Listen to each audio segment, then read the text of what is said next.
또 성형외과도 제가 얘기 안 해서 성형외과 분들 분쟁 걸려갖고 다 도망가요. 그런 경우도 있어요. 그러니까 그게 업에 따라 좀 다르기도 하고 잘 된다고 해서 거기를 또 우르르 몰려갔다 또 이렇게 하면 또 이런 여러 가지 시련들이 생기면 예상치 못한 시련들이 터지면 또 도태되고 속가내고 또 원래 잘하시면 선홍씨 같이 나 진짜 이거 관심 많어. 이런 분들이 이제 끝까지 남아있는 거죠. 제가 보기에는 그 과정 중에 하나가 아닐까 제가 보기엔 그래요. 그러니까 잘 공부하셔갖고 붙으시고 언어권 또 다른 것도 하시고 그러면 경쟁력이 2배가 되지 않을까요? 영어까지 잘해. 너무 좋겠다. 일본어도 하시는데 진짜 좋잖아요. 그냥 어느 팀이나 회사에서 너무 좋아하지 않을까요? 그냥 어느 팀이 와도 덜 불안해. 한번 보세요. 수업 시작할게요. 그러셔서 88페이지 이제 그랜드 호텔에서 이제 뭘로 와요? 커머셜 호텔로 오는 거야. 그러니까 이것도 우리 지금 역사 공부하는 거예요. 관광의 역사 하는 거야. 근데 이제 이거를 너무 무겁게 생각하지 마시고 이렇게 왔어. 이렇게 보시면 돼요. 영국에서 시작된 산업혁명. 이게 가장 큰 획기적인 사건이죠. 산업혁명으로 이제 모든 것이 여행이 좀 숨통이 트였어. 사람들이 기회를 갖게 되는 거야. 그래서 경제활동으로 상용여행이 급증하다. 상용여행 아시잖아요. 출장으로 가고 뭐 여러 가지 사적 비즈니스 뭐 이런 것들. 미국의 스타틀러는 호텔업의 대중화를 이룬 호텔의 경영자로 일반 대중이 부담할 수. 이분이 이게 뛰어나신 거예요. 업적이 뭐냐면 비싼 걸 비싸게 하지 않아. 비싼데 그러니까 서비스 자체는 굉장히 비싼 서비스를 주세요. 그런데 뭘 해? 가격은 부담할 수 있는 가격으로. 이게 대단한 거 아니에요?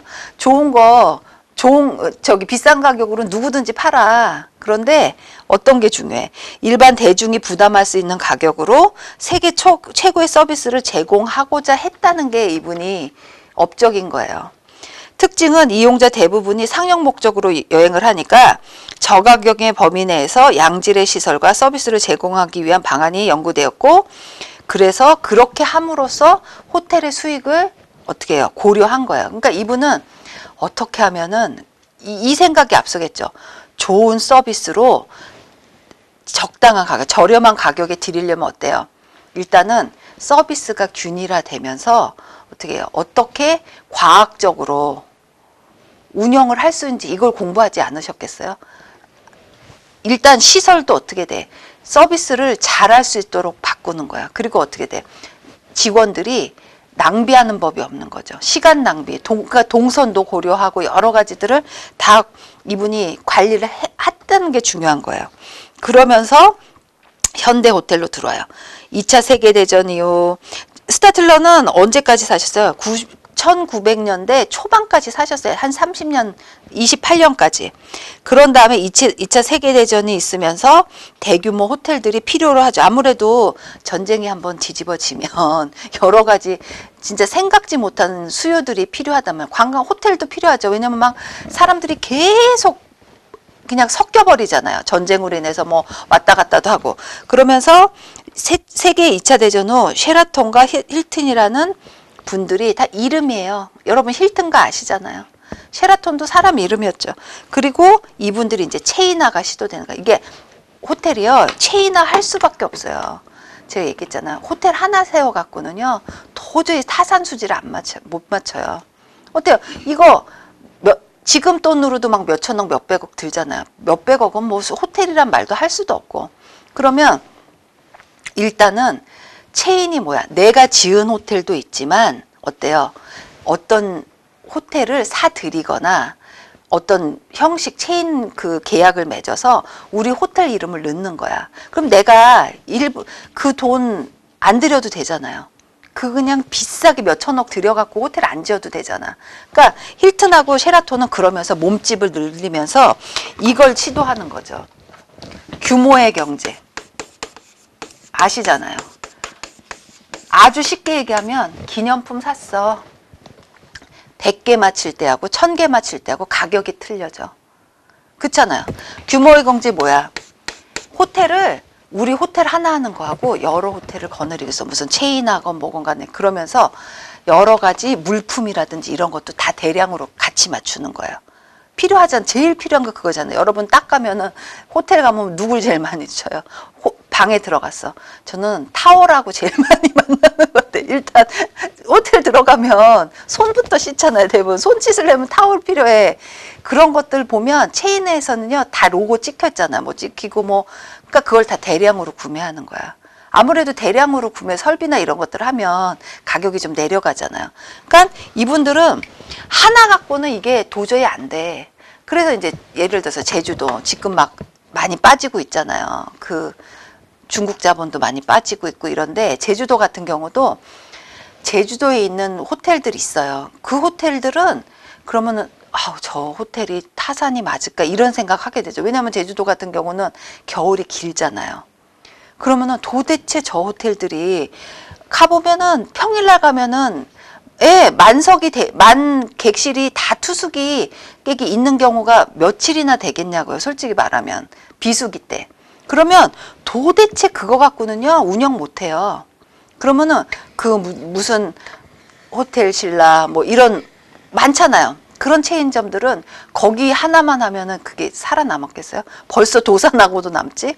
다 서울에도 있고 다 각 지역에 이름들이 있는 거예요. 그러니까 거기서 나온 것들로 또 어느 정도 타산 수지를 맞추고 그러니까 이게 사업체 하나로만요 굉장히 어려워요. 그러니까 이분들이 참 경영의 합리화를 꾸민 게 힐튼 같은 분 이분들도 체인화를 거의 지키잖아요. 그러면서 자기 이름을 박아 놓으면서 다 자기 우산 아래 들어오긴 하는데 또 이제 체인도 방식이 다 달라. 그리고 우리가 이제 앞으로 배울 방식도요. 이거는 있다 하는데 또 여러 방면 어느 방면은 같은 회사에서도 방식들이 계약하는 방식들이 다 달라요. 그러니까 어떤 데는 체인점이라고 프랜차이징 아시죠? 프랜차이징 하면 닭집 생각나는 치킨집 거의 다 그것도 프랜차이즈는 뭐야? 점주가 있어 주인이. 그분이 또 이제 뭐 같은 거 다 받아다 쓰고 뭐 이런 거예요. 이름 쓰게 하고. 그러니까 이게 알고 보면 굉장히 복잡한데 특히 호텔은요. 이런 경우 있어요. 일단 체인점을 하기도 해. 그런데 그 밑에 일련의 서비스들은 또 외부 업체하고 또 계약들을 맺는 거야. 예를 들어서 제 그 친구가 이제 호텔업 그쪽에 계시다고 그랬잖아요. 호텔 매니저 하시다가. 근데 그분은 어떤 회사에 일을 하냐면 각 나라들의 그러니까 그분이 이제 호텔 프런트 데스크에서 매니저를 오래 하셨기 때문에 그 요금 체계를 잘 알아요. 근데 요금 체계가 굉장히 복잡해요. 호텔에서도. 호텔의 꽃은 숙박 객실이잖아요. 객실에 그 요금 내는 게 쉽지 않아요. 굉장히 우리 이제 여행업으로 따지면 상품 개발하는 것처럼 굉장히 고도의 그 전문화가 필요한데 그분이 그거를 쏴주시는 역할을 해요. 각 나라에. 계약 맺은 회사에. 그러니까 한국에도 있어요. 몇 개들 있고. 그리고 중국에 호텔이 엄청 많이 생겼잖아요. 이분이 싱가포르에서 사신 적이 없어, 거의. 거의 다 중국 가서 새로 회사가 그 호텔이 생길 때마다 거기에 예약 시스템을 트레이닝을 시켜. 그리고 여기 싱가포르에 있는 회사에서 계속 요금도 쏴주고 막 이런단 말이에요.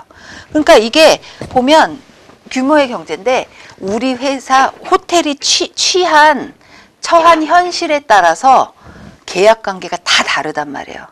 그러니까 지금 서울에 있는 뭐 공유돼 있는 호텔들도 다 방식이 달라요. 그러니까 그걸 머릿속에 넣어두시라고. 쉐라톤과 힐튼이 그런 계약, 협의 이런 걸 가장 많이 잘 이용하실 줄 활용하실 줄 아는 분들이셨어요. 쉐라톤 체인 한번 보세요. 미국의 핸더슨이 창업한 세계적으로 유명한 고급 체인 호텔이에요. 체인이 뭔지 아시죠? 영어로 뭐예요? 체인이 쇠사슬 뭐 이런 의미죠. 그래갖고 사실 이거잖아요. 다 연결된 거잖아요.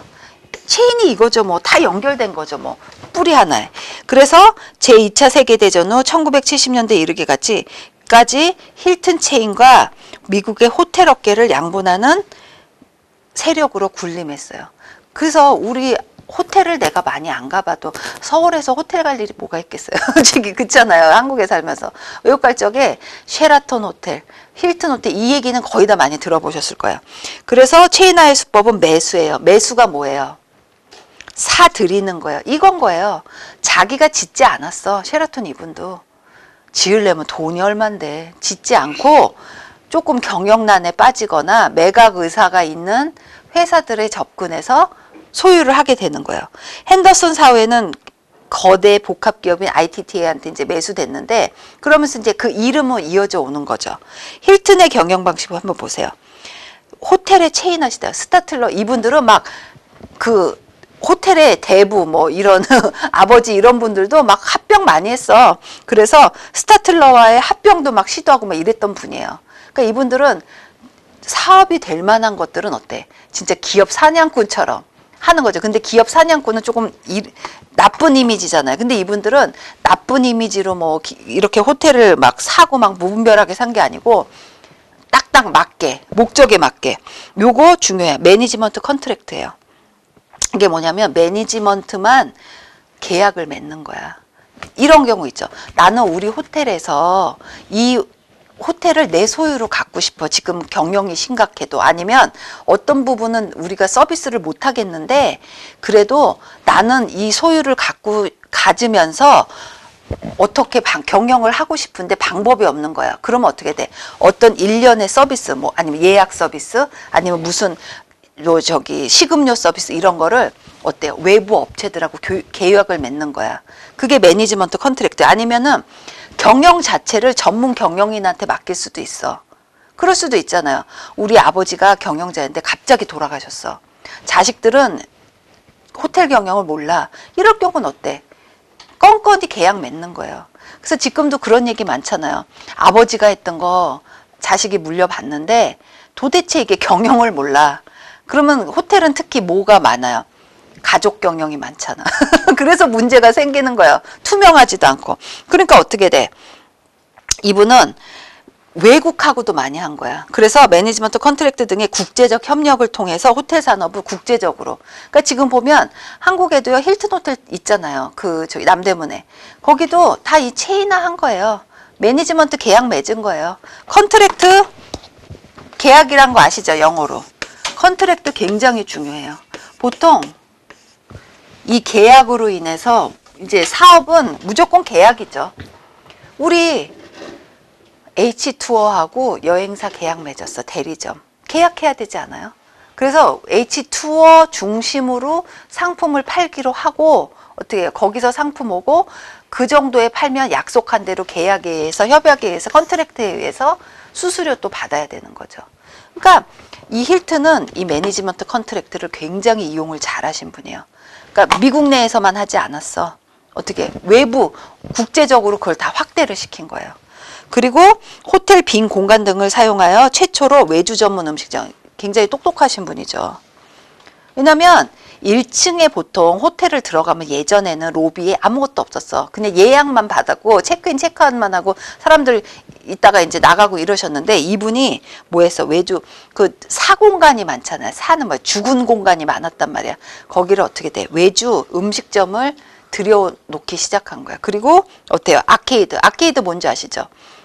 기념품 뭐 여러 가지 그 샵 같은 거 그런 거 이분이 어때요? 설치해갖고 경제성을 확보한 거예요. 진짜 뛴 분이시죠. 근데 이 지금 페리스 힐튼의 이분이 아버지의 아버지 위쪽 분이신 거예요. 그러니까 이분은요, 진짜 이 힐튼 분은 굉장히 자선사업 많이 하시고요. 한마디로 개념 있는 분이셨어요. 개념 있는 경영자인데 지금 손녀태로 오면서 완전 지금 페리스 힐튼의 아버지도 굉장히 개념 많으세요. 그래서 지금 니네가 이제 더 이상 이런 짓을 벌일 적에는 이제 재산이 안 돌아가겠다 막 이런 얘기도 하고 있잖아요.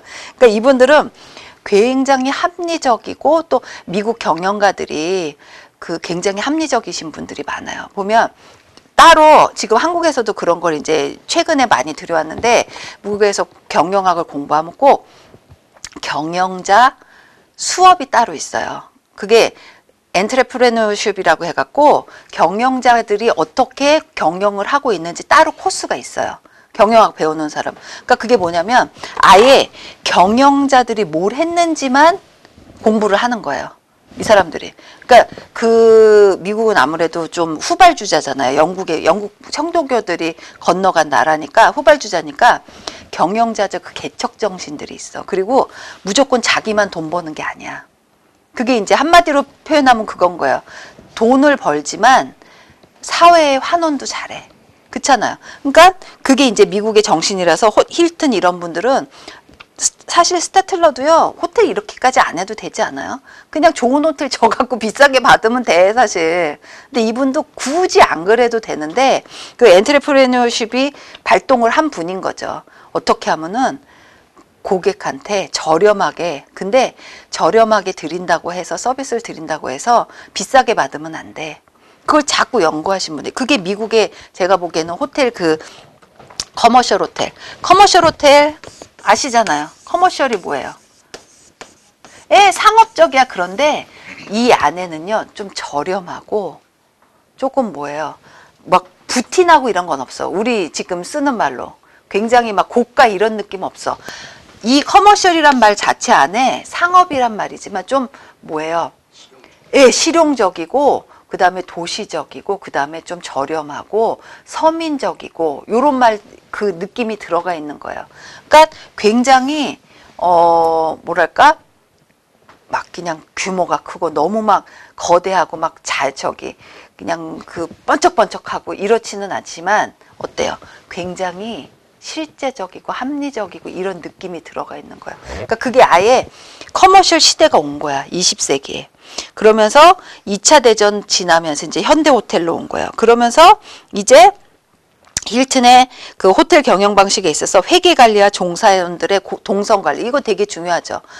여기서 저기까지 불렀어, 무전기로. 무전기 많이 쓰시잖아요, 호텔 직원분들. 근데 도대체가 오려면 한 10분 이상 걸려. 무슨 일이 터졌는데. 그러면 안 돼. 그러니까 배치도 잘해야 돼. 직원들을 배치를 잘 해놔야 되는 거야. 그리고 효율적인 시간 관리 이런 거에 대해서 어때요? 능률화를 모색한 분이 힐튼이에요. 그러니까 굉장히 좀 똑똑하신 분이죠. 진짜 기업가 정신, 개척 정신 이런 거 있으신 분들. 그리고 이제 현대가 오니까 모텔이 또 대두했어. 모텔 아까 얘기한 베스트인, 컴포트인 이런 것처럼 막 도로변에도 있고 막 이래요. 모터리스트 호텔의 약자로 자동차 여행자들을 위한 숙박시설이에요. 이것도 이제 문제 가끔 나와요. 그러면서 모텔에서 뭘 제공하는지 문제 가끔 나와요. 그러면 이분이 이제 모텔 업계에서 세계 최대의 체인 조직을 구축한 홀리데이인, 서울에도 있어요. 홀리데이인. 있어요. 그리고 캐몬스 윌슨에 의해서 시작됐어요. 그러니까 홀리데이인 그 인 시리즈가 있어. 막 컴포트인, 무슨 베스트인 뭐 이런 거. 이런 데가 다 모텔급인가. 호텔은 아니야. 그런데 이분이 일반적인 호텔이 도시의 중심가나 기차역, 그러니까 역세권에 있는데 반해서 어때요? 모텔은 도로 연변에 저층으로 위치하여 주차에 제약이 없어. 이게 장점이죠. 그리고 비교적 저렴한 요금으로 일반 대중, 특히 자동차 여행하는, 혼자 자동차 여행하는 분도 계시지만 가족 단위가 많단 말이에요. 가족 단위 여행객을 상대로 저요금을 위한 셀프 서비스. 우리 아까 저가 항공사 서비스 거의 없어요. 그쵸? 여기도 마찬가지야. 그렇게 많지 않아. 그냥 물론 사람도 없고 막 무인 호텔 이런 개념은 아니야. 그렇지만 최소한의 서비스만 준다는 거예요.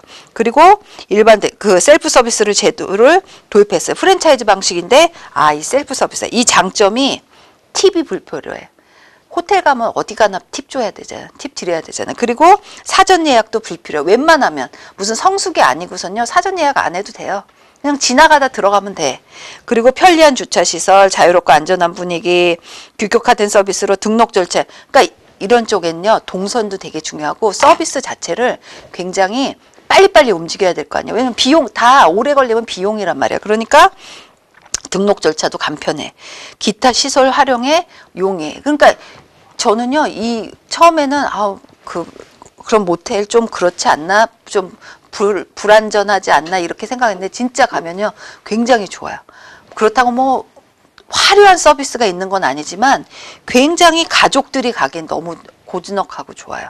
진짜 제가 좋아하는 그 모텔 중에 하나, 이런 류의 호텔이 그리고 체인이고 이러면요, 일단 서비스가 균질된 게 많아요. 그러니까 불뚝불뚝 어쩔 적에는 이렇고 어쩔 적에 이렇지 않아. 딱 그 서비스에 맞게 다 규격화가 된 거예요. 그러니까 굉장히 또 그런 서비스의 고객들은 또 안정감을 느끼거든요. 무슨 일이 있어. 문의했는데 빨리빨리 응대하고 조식도 줘, 아침에. 모두 해. 그러면 굉장히 좋죠. 요거 체크 꼭 해두세요. 그리고 모토 호텔은 모토리스트 호텔보다는 어때요? 요금이 비싼 전통적 호텔이에요. 모토 호텔이 그거예요. 그리고 메리엇이 뭐예요? 처음으로 드라이브인 레스토랑. 드라이브인 레스토랑 해서 어때요? 우리 이런 말 많이 써요. 드라이브 스루. 뭐예요, 이거? 우리 그거 무슨 햄버거 가게, 롯데리아 뭐 이런 데 있잖아요. 그냥 자동차 타고 그냥 해갖고 딱 세워갖고 뭐 주세요 하면 바로 하고 나가. 레스토랑 이런 거예요. 진짜 미국답지 않아요.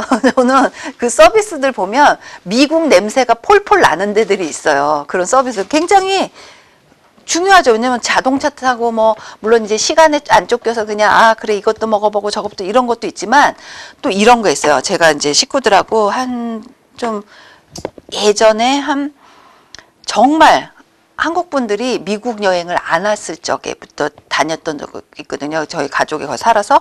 그래서 밴을 10인용 좀 넘게 거를 사갖고 식구들이 한 10명 좀 넘게 다녔었어요. 한 15일 정도로. 그래서 막 타고 다니는데 문제는 자동차 여행이잖아요. 그러니까 이게 시간과의 싸움이더라고. 왜냐면 돈이 문제가 아니고 여기에서 여기는 꼭 건너가야 거기를 도착을 하는 데가 많은 거예요. 그래서 잘 가다가 한 군데에서만 못 갔어요. 요세미티 공원을 못 갔었어 그때. 왜냐면 길을 잘못 들어갔고 복구가 안 되든 잘못 들으니까 한 번 다시 가려니까 복구가 안 되더라고요. 그러니까 그때는 시간과의 싸움인 거야. 그러니까 자동차 여행은 그런 게 좀, 왜냐면 기차 같은 경우는 다 모셔다 주시잖아요. 근데 이거는 자기네들이 조정하는 거에 따라 다르니까 이 드라이브스 뭐 이런 레스토랑이 필요해요. 시간이 없을 때가 많더라고. 그러니까 적어도 무조건 가야 돼. 지금 달려야 그럼 어디 가서 10명이 그냥 또 어디 가서 앉으면 또 몇 시간이야. 그렇잖아. 이럴 적에 어떻게 돼? 그냥 빨리빨리 먹고 가야 되는 거야. 필요해요. 그리고 여행객의 이동 보세요. 숙박시설의 수요 발생하고 발전과정과 가장 관계가 여행객의 이동이 제일 중요해요. 그래서 보면 여행객이 이동을 어떻게 하느냐. 이게 진짜 지금 지방도요. 그래서 그렇게 길을 많이 내셨나 봐요. 지방하고 제가 한 작년에 충중가 갔는데 깜짝 놀랐어요. 길이 너무 좋아. 요새 지방 가보세요. 물론 이제 외국도 좋고 다 좋은데 특히 우리나라요. 어느 지역이나 길에 안 뚫린 데가 없어. 근데 문제는 불필요한 길들도 많더라고요. 그래서 깜짝 놀란 게 타고 가는데 세상에 한 10분을 달린 데인데 차를 한 대밖에 못 본 적도 있었어요. 그게 뭐냐면 사람들이 그쪽이 비싸니까 새 도로가 아무래도 돈을 많이 내야 되잖아요. 톨게이트 지나. 그러니까 이용들을 안 하는 거야. 그러니까 여러 가지 근데 이제 지자체에서는 길을 잘 닦아놔야 관광객들이 온다고 생각하는 거죠. 그래서 많이 해서 그걸로다가 손실도 많이 나는 것 같더라고요. 그러니까 이게 문제는 지금은 길이 없어서 관광지가 안 되는 경우는 거의 없는 것 같아요. 어딜 한번 다 가보세요. 진짜 잘 해놨어요. 그쵸? 여기까지 어때요? 지금 어디까지 왔어? 모텔까지 왔어. 현대는 2차 세계대전 후에 막 호텔이 막 붐이 일어나면서 왔어. 쉐라턴 나왔고 힐튼 나왔어. 그 다음에 모텔 나왔어. 모텔에서 캐먼스 윌슨이란 분이 인급의 그런 모텔을 만들기 시작해서 이제 머릿속에 하나씩 이렇게 잡히는 거예요. 이렇게 막 지도를 만들어가면서 공부를 해야 되지 그냥 막 마구잡이로 하면 나중에 우리 법규할 적에 제가 막 물어보거든요. 개론 때 무슨 공부했죠? 물어보거든요. 그러면은 또 까먹어. 그쵸? 그렇게 되면은 이게 전체적인 흐름을 아직 이해를 못했다는 거거든요. 그러니까 제가 일부러 다 막 아무거나 막 짬뽕돼서 막 얘기를 물어볼 거예요. 국사 시간에 막 딴 얘기 막 하는 이유가 우리 시험 자체가 그런 걸 어떻게 해. 그리고 면접 때도 마찬가지예요. 막 이거 물어봤다가 한국말로 물어봤다가 언어권으로 물어봤다 막 그렇게 된다면 굉장히 복잡한 문제들이 많이 나올 거예요. 그러니까 요거는 근데 우리는 걱정 없어요. 간 대로 그냥 교재에 나온 대로 제가 얘기한 대로 같이 그냥 가면 돼요. 지금 많이 왔어요. 그러면 외국은 이랬어. 그러면 우리나라는 어떻게 돼? 우리나라 숙박에 발전사가 나오는 거야. 신라시대에는 역, 고려시대에는 객사, 조선시대는 역, 원, 객주 이런 걸 형태로 불렸어요. 다 이거 보세요. 역, 객사 이런 거 냄새를 보니까 어때? 다 관청 같지 않아요? 관청에서 예전에 혹시 여러분 이런 직종도 있었어요. 아셔요? 혹시? 예. 지금 국립중앙박물관 가면 암행어사 마패도 걸어놓고 있어요. 그만큼 그게 중요했던 거야. 왜냐면 암행어사 같은 경우는 왜 필요해요? 탐관오리들이 많았잖아요. 부패에. 왜냐면 지방에 그러니까 고려시대에는 지방관이 파견되지 않는 속현이 더 많았지만 조선시대는 거의 다 지방관이 파견됐어요. 근데 그때는 관리를 감독을 누가 하는지를 왕이 물론 하시지만 임금님이 하시지만 진짜 잘하고 있는지를 아무도 모르잖아요.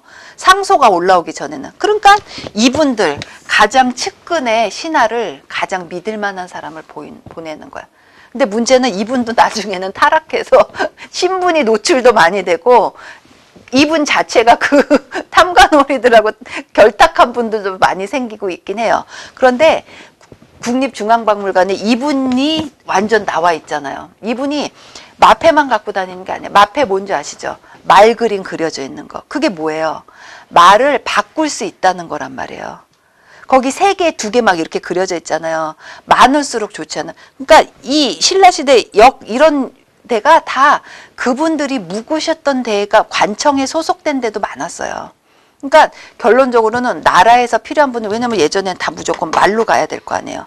걸어서 가는 두 가지밖에 없지. 그렇게 되면 그럼 말도 생명체잖아. 그러면은 며칠을 달릴 수가 없잖아. 힘들면 또 바꿔. 어디 가서 이제 마패 보여주고 바꾸고 막 이런단 말이에요. 그러니까 그게 신호용이었어요. 그리고 말도 바꾸고 자기도 머물고 이렇게 되는 거예요. 그러니까 암행어사 그거 갖고 다녔어. 그리고 박물관에서 보면요. 이분이 자도 갖고 다녔어요. 자를 하사를 해요. 기준점을 주시는 거야. 이렇게 백성의 일을 할 적에는 기준이 되는 그래서 자가 있어요. 거기 보시면 우리 인지재는 자 있잖아요. 그것도 내려져요. 그러니까 그게 이분은 왕이 정말 믿고 보내는 신한 거예요. 이분한테 각종 서비스를 드려야 되는 거예요. 그렇지 않아요? 그리고 우리 춘향전에 나오잖아요. 변학도 칠적에 암행어사 혼자 가지 않았잖아요. 또 그 밑에 있는 관아 계신 분들도 다 가서 때려잡아야 될 거 아니야. 그 탐관오리 무리들을. 그 사람들도 다 여기 있던 사람들 다 동원하는 거예요. 내가 이번에 저 탐관오리를 무찌를 거니까 저기 하자. 그러면 이제 다 연락이 가서 하는 거야. 신라시대 역 이게 다 전통 숙박시설이에요. 고려시대는 객사, 조선시대에는 이제 역, 원, 객주 이런 객주 주자가 나오면요. 뭐예요? 이 장사치 같지 않아요? 객주 이런 사람들. 이 사람들 다 나중에 조선 후기 때요. 이제 요거는 나중에 국사에 나올 거예요. 그런데 조선 후기 때는 한번 완전 신분제가 다 뒤집어져요. 조선 후기 때 땅을 갖고 있느냐 안 갖고 있느냐에 따라서 이제 완전히 계층이 갈려져 버리거든요. 양반도 더 이상 양반이 아니야. 땅 없으면 그냥 포구 있잖아요. 여러분 진짜 들어가는 역 아시죠? 동네 한강진 여의나루 이런 거 있잖아요. 다 이름이에요. 지명 이름이에요. 진은 뭐예요? 나루터예요. 거기서 배가 움직인 거야. 그러니까 그렇게 땅이 없던 조선 후기 때 땅이 없던 사람들은요 다 이런 포구나 진에 가서 임노동자가 돼요. 그게 뭐냐면 노동자야. 그러니까 거기서 짐꾼 뭐 봐주고 뭐 이런 사람들 있죠. 노동자로 일하게 돼요. 지금 보면은 한강진, 노량진, 마포나루 굉장히 유명했던 데란 말이에요. 거기서 지방에서 세금 낸 쌀들 여러 가지 진상품들 다 강을 통해서 올라왔단 말이에요. 그러니까 보면 진짜 들어가는 거 나중에 보세요. 여러분 이 얘기 들어보신 적 있어요? 청해진 들어보신 적 있죠? 이 드라마도 있었잖아요. 혹시 기억나세요? 청해진의 주인이었던 사람의 일대기를 그렸던 드라마. 해신. 그쵸? 해신에서 해신이 그분이시잖아요.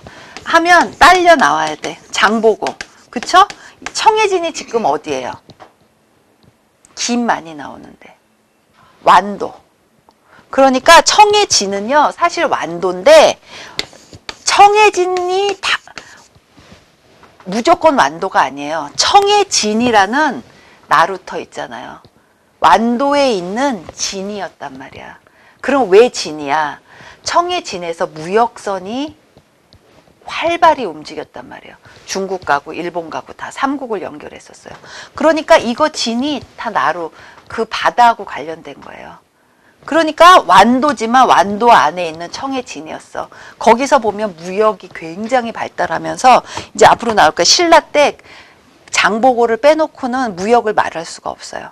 그때 다 무역을 하는 거, 뭐 청나라, 다 당나라도 가고 막 했죠. 무역이 있었죠. 그런데 다 국가적인 무역이었단 말이야. 공무역이었단 말이야. 그런데 청해진에서 사무역도 막 활발히 움직이고 하니까 그렇게 되면요. 이게 무역이 움직였다 해서 끝나지 않아요. 사람들이 거래가 있다 해서 끝나지 않고 그렇게 하면요. 신분하고도 관련이 있어요. 왜냐하면 공무역을 하면 위에 사람들만 무역하잖아요. 자기들이 필요한 거 갖다 쓰고 사치품 쓰고 한단 말이에요. 그런데 공무역이 무너지고 이런 청해진에 뭐 여러 가지 사무역, 일반인들도 많은 문물을 접하고 했다는 건 벌써 계층이 무너지고 있다는 거야. 그걸 또 위에 사람들은 좋아해, 싫어해. 위에 기층 싫어해요. 그래서 결국은 장보고도 어떻게 돼? 암살당하잖아요. 그러니까 이분도 사람이 그래요. 꼭 부유해지면요. 정치 권력을 갖고 싶어 해. 그래서 이분도 욕심이 막 생겼어. 딸을 왕비로 넣고 싶었는데 실패했어. 그러니까 그거잖아요. 그러니까 가장 쉬운 방법, 이제 국사 공부하면 이제 나오겠지만 가장 쉬운 방법이 그거잖아요. 내 딸, 내 아들 시집장가 보내는 거. 그래서 권력을 쟁취하는 그 하나의 방편인 거야. 그러니까 이분이 그래서 장보고도 그렇게 이제 멸망당한 거거든요. 보면 여기 보면 숙박시설들이요 다 하나의 근거지예요. 요것들 용어들 다 비슷비슷한 용어들인데 조선 후기 때 가면 상업하고 관련이 많게 돼요. 그러니까 머릿속에 아 그렇구나 이거 다 거의 다 상업. 근데 아무래도 신라 고려 때는 그렇게 상업이 막 발달하지 않았지만 이제 조선 후기 때 중기 넘어서 가면 굉장히 발달하니까 그 변화가 굉장히 중요해요. 요거 정도 아시고 우리 국사 때 공부하면 될 거예요. 그래서 근대적 숙박시설의 발전 보면 일본인이 개설한 사천여관을 시작으로 뭐 충무로를 남산 충무로 주변으로 증가하기 시작했어요. 그리고 서구식 호텔 이거 문제 매번 나오죠. 순서 인천 대불호텔. 지금 대불호텔 없어요. 터만 남았는데 차이나타운 안에 있어요. 그리고 최초의 호텔, 그리고 손탁호텔, 서양식 호텔. 그래서 암살이라는 영화 보면 딱 맨 처음에 나온 게 손탁호텔부터 나와요. 그래서 제가 영화를 자꾸 가끔 보시라는 게 대부분은 고증에 의해서 나오는 것들이 많아요. 그걸 보면 아, 저 호텔이 저 때부터 나오기 시작해. 이것도 알 수 있죠.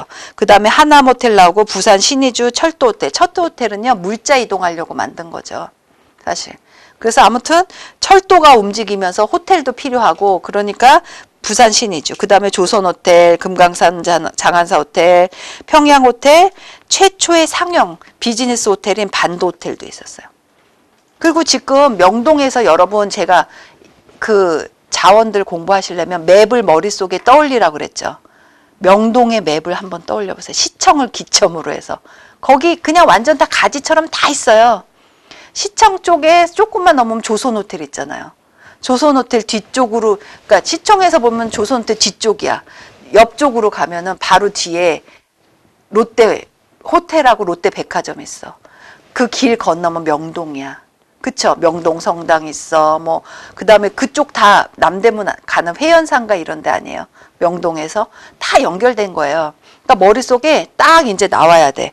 그러면 반도호텔 나오고 거기 조선호텔 있잖아요. 조선호텔은요 가격도 막 비싸요. 근데 비즈니스 하는 분들은 좀 대표급 오시는 분들은요 거의 조선호텔 이그제큐티브 룸에 묵으세요. 왜냐면 명동 쪽에 아주 바로 거기잖아. 그러니까 일하러 오신 분들은 회사가 있는데 묵으신단 말이에요. 그래서 조선호텔이요. 그 로비에 가서 이제 커피숍이나 이렇게 보면 다 비즈니스 하시는 분들 계세요. 외국 분들. 위치가 그렇게 중요하단 말이에요. 그리고 현대적 호텔의 출현 보면 상용 호텔이 스타틀러 호텔 경영 방식을 도입한 반도 호텔. 그래서 반도 호텔 처음에는 일본인하고 외국인을 상대로 운영을 한 거죠. 왜냐면 그때는 우리나라 분들, 한국 분들이 많이 없었어. 호텔을 사용하실 만한 분들이. 그리고 민영 호텔, 최초의 민영 호텔은 대원 호텔, 금수장 호텔, 뭐 해운대 관광 호텔, 뭐 사보이 호텔 이렇게 되는 거예요. 그러니까 이때만 해도 호텔은 아무나 정말 갈 수가 없죠. 정말 일이 필요하거나 아니면 무슨 뭐 공무 수행 이런 거. 그리고 현대 호텔은 워커힐, 조선, 플라자 호텔 얼마나 위치가 좋아요. 진짜 최고죠, 최고. 지금은 많이 서울광장에서 시청광장에서 공연을 많이 하지만 예전에 많이 했었잖아요. 그래서 그 공연하는 연예인들 보려고 그 플라자 호텔에서 호텔을 많이 룸을 머무르셨었어요. 플라자 호텔에 이렇게 보면 앞에서 공연하잖아. 그 일본인들 많고. 그리고 플라자 호텔 뭐 제가 플라자 호텔 홍보맨은 아니고 아무튼 그 호텔이 위치를 얘기하는 거야. 위치가 그렇게 좋아요. 그래서 그 호텔 레노베이션 하기 전에 온갖 한류 드라마의 장소였어요. 그래갖고 그 아까 제가 말한 그 지인분이 싱가포르 분은 드라마 좋아하셨거든요. 지금은 별로 많이 안 보세요. 그때 맨날 하는 얘기가 그분 또 호텔업에 속한 계시니까 어딘지 잘 알잖아요. 또 그 호텔 협찬 받았어. 그 얘기를 하시는 거예요. 그래갖고 그래 좀 바꾸면 좋겠다 뭐 이런 경우도 있는데 아무튼 간에 위치는 정말 좋죠. 그냥 그만한 위치가 제가 보기엔 없는 거다. 앞에 그냥 탕 뚫렸죠. 그냥 뭐 온갖 거기만 묵으면 그 동네는 다 갈 수 있어. 그냥 뭐 5분 거리 막 그렇게 광화문이죠, 경복궁이죠. 뭐 경복궁 옆에 가면 또 뭐 장덕궁 뭐 이렇게 다. 요거 이제 머릿속에 맵을 짜셔야 돼요. 내 머릿속에 딱 치면 광화문 나오고 그 다음에 경복궁 나오고 경복궁 가는 길목에 세종문화회관 있어. 뭐 이런 게 이제 머릿속에 툭툭툭 나와야 돼요. 그렇죠? 그리고 그 저기 광화문에서 경복궁으로 가는 그 오른쪽엔 청계천 있잖아요. 그렇죠? 그렇게 보시고 식박시설의 종류 한번 보세요. 인 나왔어요. 홈 비지 시스템은 민박이죠. 예전에 어르신도 아시겠지만 다 해수욕장 근처 가면 민박했어. 진짜였죠? 예전엔 그런 시설이 없었으니까. 다 민박하시잖아요. 그냥 방 하나, 방 2개 해갖고 그냥 지지고 볶고 그냥 시끄럽게 그냥 그렇게 다녔을 때가 있었단 말이에요. 예를 들어서 뭐 대천 해수욕장, 무슨 뭐 이런데. 그쵸? 그리고 펜션, 뭐 요새 많죠. 펜션 설명 나오고, 그 다음에 라찌라고 해갖고 일시적으로는 이건 외국에서는 라찌 많이 하죠. 그러니까 민박, 외국의 민박이라고 보시면 돼요. 예, 예. 라찌 아니면 로찌 뭐 이렇게도 하죠. 여텔은 여관과 호텔을 섞은 거, 호스텔 나오죠. 유럽 등지의 저렴한 서민형 호텔로 젊은 층. 아무튼 호스텔이나 유스 호스텔이 얘기가 나오면 젊은 층, 좀 저렴해. 그리고 뭐 저기 외국 친구들하고 소통해, 뭐 친선 뭐 이런 의미가 같이 딸려 나와야 돼요. 여관 나오죠. 그 다음에 샤또, 이것도 가끔 문제 나와요. 샤또. 맨션이라고도 하고, 뭐 아담하고 작은 숙박시설, 그다음에 샬레 열대지방에서, 요건 뭐 통나무집 같은 거야. 열대지방에서. 그 다음에 마리나, 요새 마리나 혹시 들어보신 적 있죠? 어때요? 통영의 마리나 호텔 이런 거. 마리나가 뭐예요? 요트, 보트 이런 것들이 정박해서 메어놓고 요트 타는 사람들은 어때요? 그 바로 거기에 접해 있는 호텔에 머무는 거예요. 그게 마리나 시설이 그거예요. 제가 얘기했잖아요. 삼시세끼를 하는데 저기에서도 보면 바로 그 마을로 못 들어가. 시설이 없어. 배가 들어가. 수면도 얕고. 그런 데는 정박이 안 된단 말이에요. 마리나 시설이 되려면 어떤 일정 규모의 어떤 뭐 시설이 있어야 돼요. 수심도 깊고, 그러니까 요새 해양 스포츠 얘기 나오면 마리나 한단 말이에요. 그게 그거예요. 그러니까 마리나는 스포츠 또는 레크레이션 요트, 모터보트 등의 선박을 위한 항구로서 시설 및 관리 체계, 거기서 보면 내려갖고 거기서 묵을 수도 있지만 사람이, 아니면 거기서 기름 주유도 넣을 수 있잖아요. 쉴 수도 있어. 그래서 제가 그때 한 12월 달에 그 통영 가서 마리나 리조트에 묵은 적이 있어요. 갔더니만 세상 요트는 다 온 것 같아요. 우리나라 요트는. 그리고 거기서 그 호텔에서 그 요트 협회 무슨 저기 뭐 연말 모임을 한대요. 온통 다 그 사람들이 엄청 많더라고요. 그 단지 자체가 엄청 큰데. 그러니까 그런 분들, 우리가 모르는 레크레이션 활동을 하는 분들이 그렇게 많다는 거예요. 그 거기서 그냥 온통, 근데 정말 좋긴 했는데 바로 바다에 인근한 데 숙소를 묵었거든요. 그 콘도에 문을 열면 1초도 못 있겠어. 진짜 추워서 죽을 뻔했었어요. 문만 열면. 근데 문을 닫으면 너무 그렇게 경치가 좋을 수가 없어. 이제 그러니까 여기 마리나 시설을 갖고 있는 곳에 있는 호텔에 묵으면요, 경치 하나는 진짜 최고더라고요. 그래서 그 호텔에서 매년 그거 있잖아요. 통영의 무슨 음악제? 예, 음악제. 거기서 그 호텔 거기에서 개최를 한다고 하더라고요. 그러니까 좋겠죠. 왜냐면 막 바다가 막 보이고 막 거기서 음악제 개최하고 막 좋겠죠. 방갈로, 여러분 방갈로 들어보신 적 있을 거예요. 방갈로 목조 건물로 지어진 원두막 형식의 건물, 코타지도 초가 형태. 플로텔, 이게 문제에 가끔 나와요. 뭐냐면 여객선 유람선과 같은 해상을 운행하는 배에 떠 있는 호텔이야. 플로텔이라는 의미가 그거예요. 그 영어로요, 플로트라는 말이 있어요. 플로트. 이게 뭐냐면 물 위에 떠 있는, 부유하는 이런 뜻이거든요. 그러니까 이게 뭐예요? 플로텔이래요. 그러니까 물 위에 떠 있는 뭐야? 예, 호텔인 거예요. 예, 그렇죠. 그렇게 따지면 되죠. 플로텔. 그리고 보시면 우리가 모르는요. 우리 태국에서도 보면 여행 가면은 그 수상 가옥들 있지 않아요? 근데 거기는 이제 좀 왜냐면 우리는 지금 정화를 많이 했잖아요. 저 어렸을 때 저 한강 쪽에 살아갖고 어렸을 적에는 저 어릴 때만 해도 거기 예전에는 그냥 좀 더러웠잖아요. 물이 정화되지 않았을 적엔 그냥 겨울에 그땐 또 왜 이렇게 추웠는지 뻑하면 그게 얼었었어. 요새는 잘 안 얼잖아요, 한강물이. 그래갖고 거기가 맨날 항상 꽁꽁 얼었어서 거기서 맨날 스케이트 타고 막 애들 이렇게 놀러 가고 막 그랬거든요. 그냥 1년에 행사 같이. 그렇게 했는데 지금은 안 얼잖아요. 근데 아무튼 간에 거기에서 보면 예전엔 그 물이 굉장히 깨끗하지가 않았어. 그러니까 그냥 배가 떠다녀도 그냥 시설도 없이 그냥 다 버리고 가는 거예요. 근데 지금은 그렇게 하면 안 되죠. 그러니까 이것도 숙박시설도 다 그런 시설이 다 갖춰 있어야 되는 거예요. 정화시설 이런 거 있잖아요. 그러니까 그게 있는 그러니까 물 위에 떠 있는 숙박시설이라고 보시면 돼요. 그러니까 굉장히 이런 거 타면 좋겠죠. 이게 또 진화가 되면 그건 거죠. 우리가 말하는 일명 그거. 크루즈. 초호화. 그게 되는 거죠. 그러니까 요것들 지금 숙박업 보면요. 용어를 잘 아셔야 돼요.